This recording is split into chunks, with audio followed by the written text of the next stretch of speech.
ఓం శ్రీ సాయినాథాయ నమః. శ్రీ సాయి సత్యధరం 10వ అధ్యాయము. సాయిబాబా జీవిత విధానము.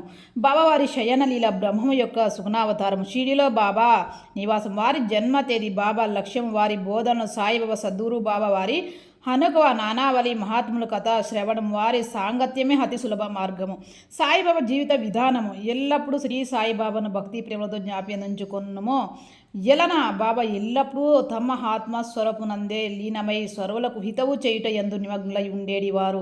వారి స్మరణయే జీవన స్వరూపమై సంసారం నేడు చిక్కుముడిని విప్పు తరుణోపాయము. ఇది అన్నిటికంటే అత్యంత శ్రేష్టము, సులభతరమైన సాధనము. దీనితో వ్యాయ ప్రయాసలు లేవు. కొద్ది శ్రమతో గొప్ప ఫలితం పొందవచ్చును. అందువలన ఇక ఆలస్యము చేయక మన దేహేంద్రియముతో పట్టుతున్నంత వరకు ప్రతి నిమిషము ఈ సాధనము అనుష్ఠించుటకు వెచ్చించవలెను. గురువు అక్కడే దేవుడు. సద్గురు చరణములను నమ్మి కొలిచినచో వారు మన అదృష్టం బాగు చేయగలరు. వారు శ్రద్ధగా సేవించినచో సంసార బంధం నుండి తప్పించుకొనగలము.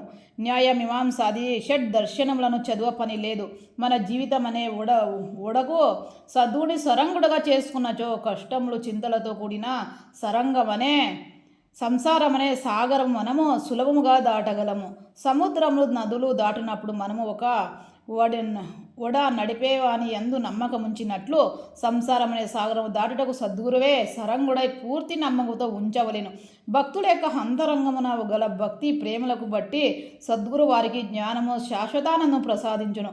గత అధ్యాయంలో బాబా యొక్క భిక్షాటనము కొందరు భక్తుల అనుభవములు మొదలగనివి చెప్పితిమి. ఈ అధ్యాయంలో బాబా ఎక్కడ నివసించెను, ఎలాగో జీవించెను, ఎట్లు శయనించేవారు, భక్తులు ఎట్లు బోధించుచుండెను మొదలగనవి చెప్పెదము. ఓం శ్రీ సాయినాథార్పణమస్సు. శుభమో భవతు. ధన్యవాదములు.